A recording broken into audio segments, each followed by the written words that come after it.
watching this. So we're gonna go on and say good morning, Good afternoon and good evening, sir. and in general, good day. So we will be reporting about Rudyard Kipling's The Man Who Would Be King, its historical context and its universal sense. And so before we start with it, we will deal first with the era in where the story was published, the Victorian era.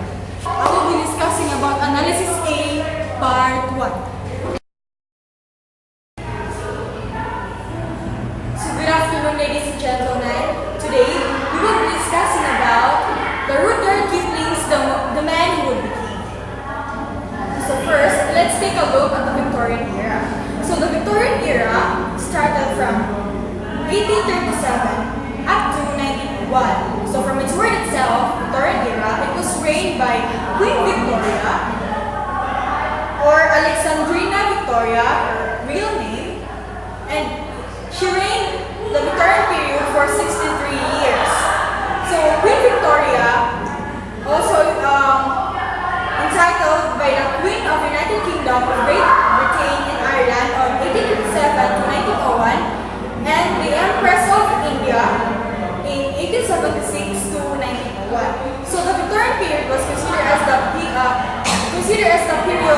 period of peace, prosperity, refined sensibilities, and national sensibilities for Britain. So the study for this era is called Victorianism. And for those who study in this era, they were called Victorianists. So the Victorian morality, it refers to the highly moralistic, straight-laced language and behavior in the era. So the era was divided into two parts: the early Victorian period and the late Victorian period.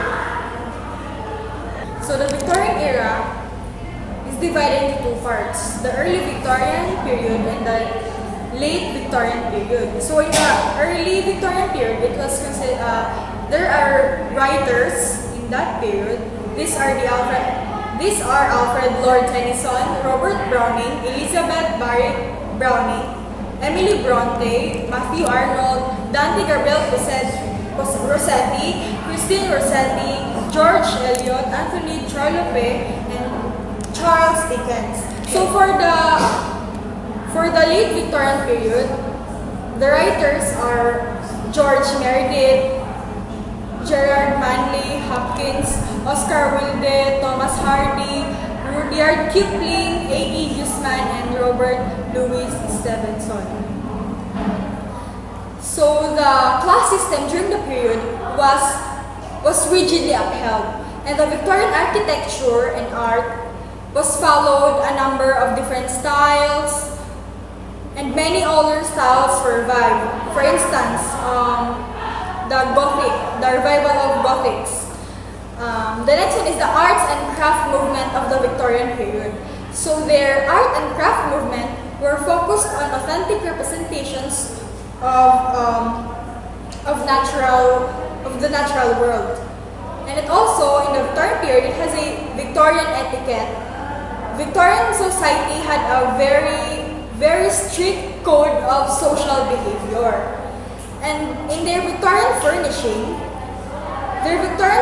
were characterized by elegant furnishing that were influenced by Romance in their styles as well as their natural images. Victorian politics. The politics was divided into two: the Whigs and the Tories.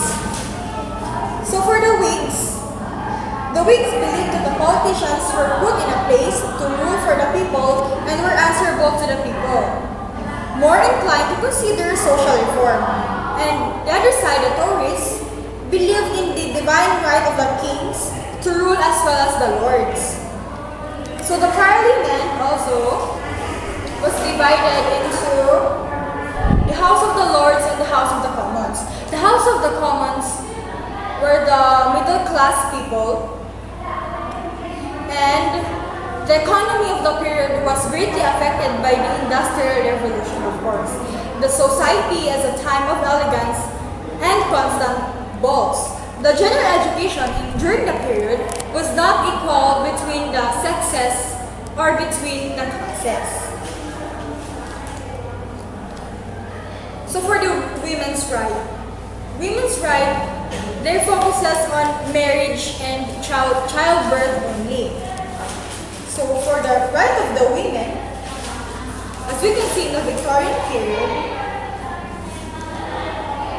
women were meant to be concerned with issues to do with marriage and childbirth, as well as the gentler arts, but many women were interested in more things than this. So it means that the period was characterized by tension in the sexes. Some women did not seem to rise above, and their discrimination and seek out careers as novelists and business women. But this is rare actually.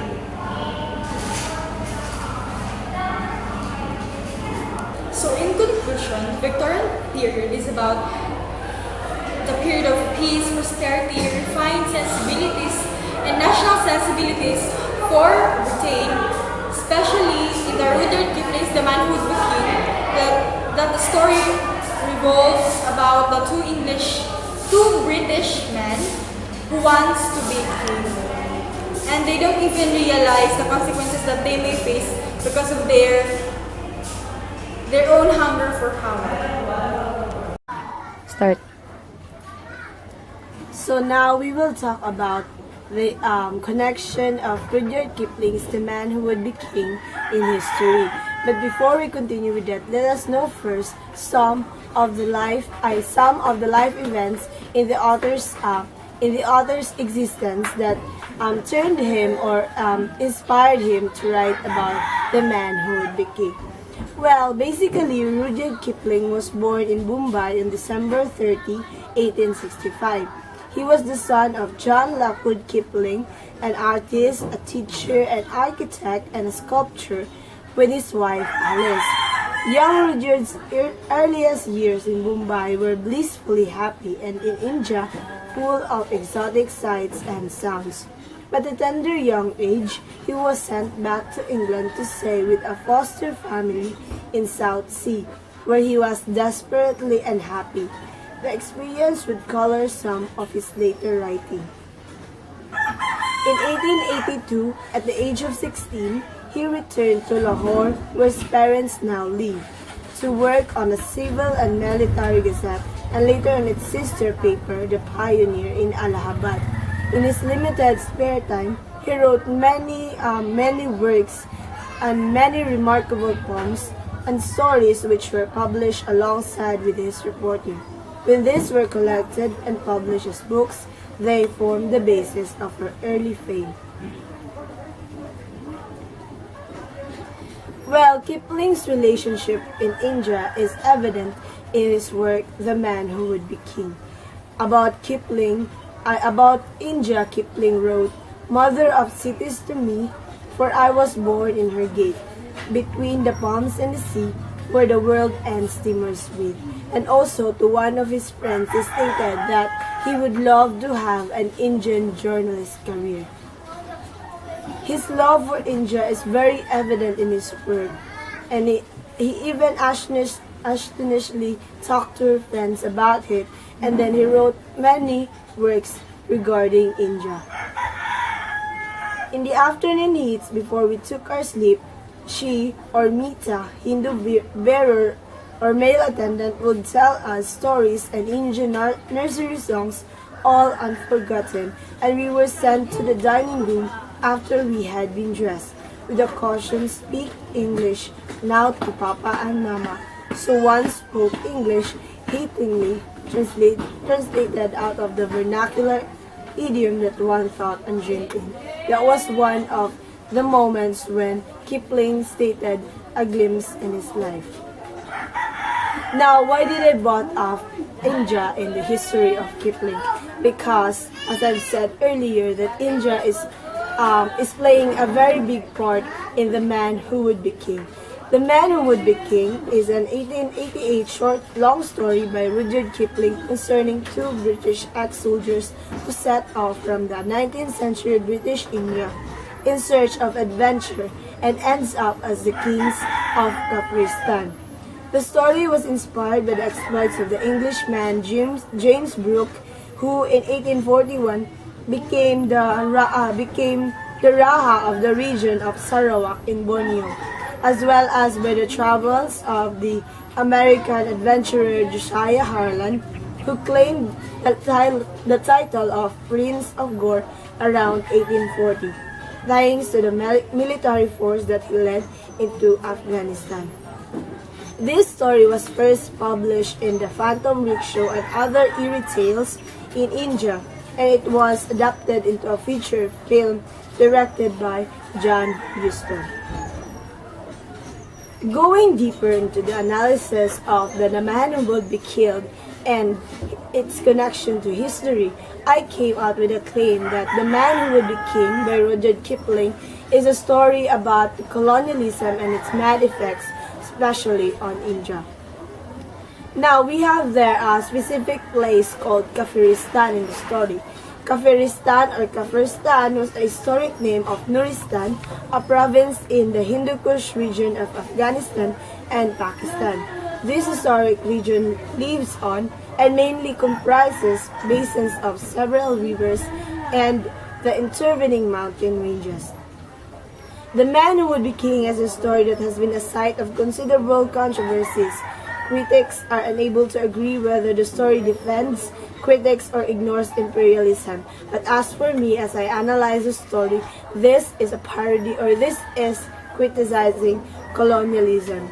There are many humorous moments in the story, yet the final horror of the story's ending involves death and mutilation.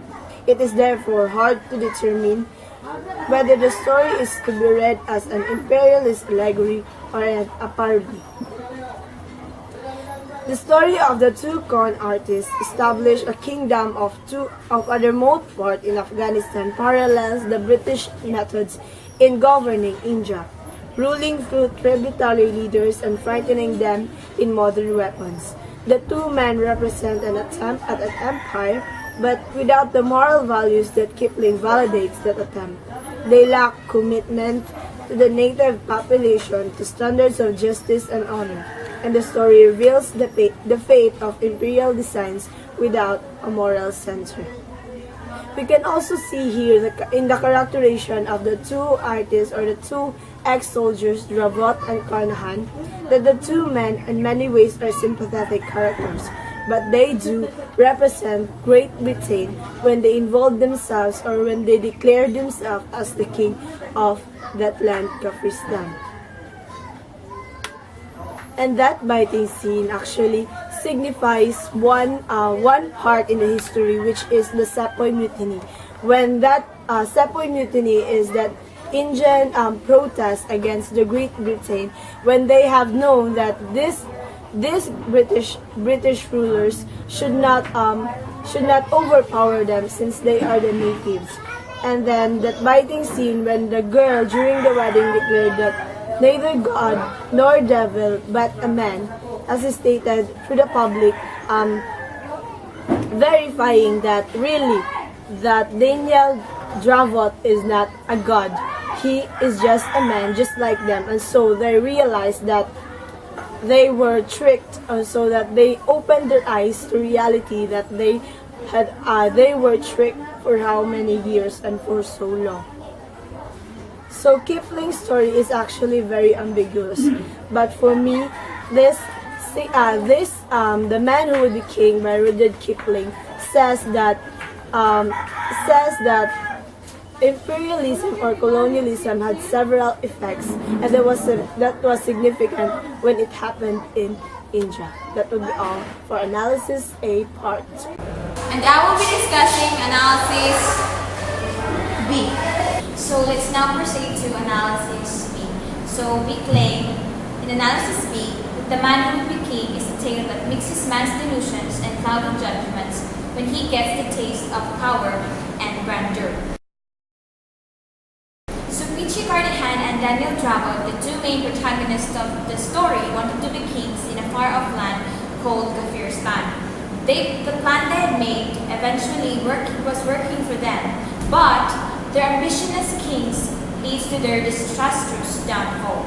So to reach the city, they fired a few shots killing the enemies of the Kafirstan people, and by that, the native people thought Daniel and Pichi as gods. And it becomes more believable to the people when the high priest discovered that the medallion that Daniel is wearing, in which a named narrator gave Daniel for love, is actually the emblem of Alexander the Great, in which the people worships. And the people then become more convinced that Daniel is the son of Alexander the Great. And Daniel, being tempted by power and glory, counts himself king and is worshipped as a god. But as it turns out, the power Daniel begins wielding over the people goes to his head. His rule is stately and just in the beginning. He hands out advice and decrees for fair proclamation for all, but his power soon eluded him. He overreaches himself in wanting to have a wife, which Pichi disagreed because the contract they made in the first part of the story that they will not take women and they will not drink liquor. But Daniel takes no heed of this and pursues in marrying. And this is where the seduction of power comes full force into play. So at the wedding ceremony, as they were about to kiss with his bride-to-be, she bites him instead. He draws blood, showing the true nature of Daniel, that he is nothing more than a man.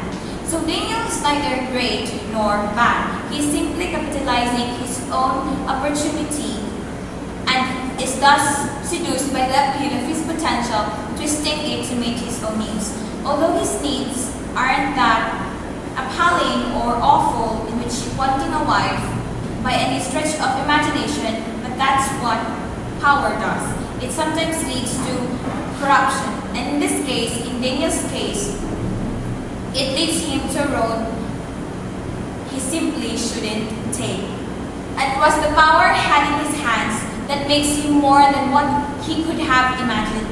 And an average man like Daniel sometimes has no control when given superordinary powers.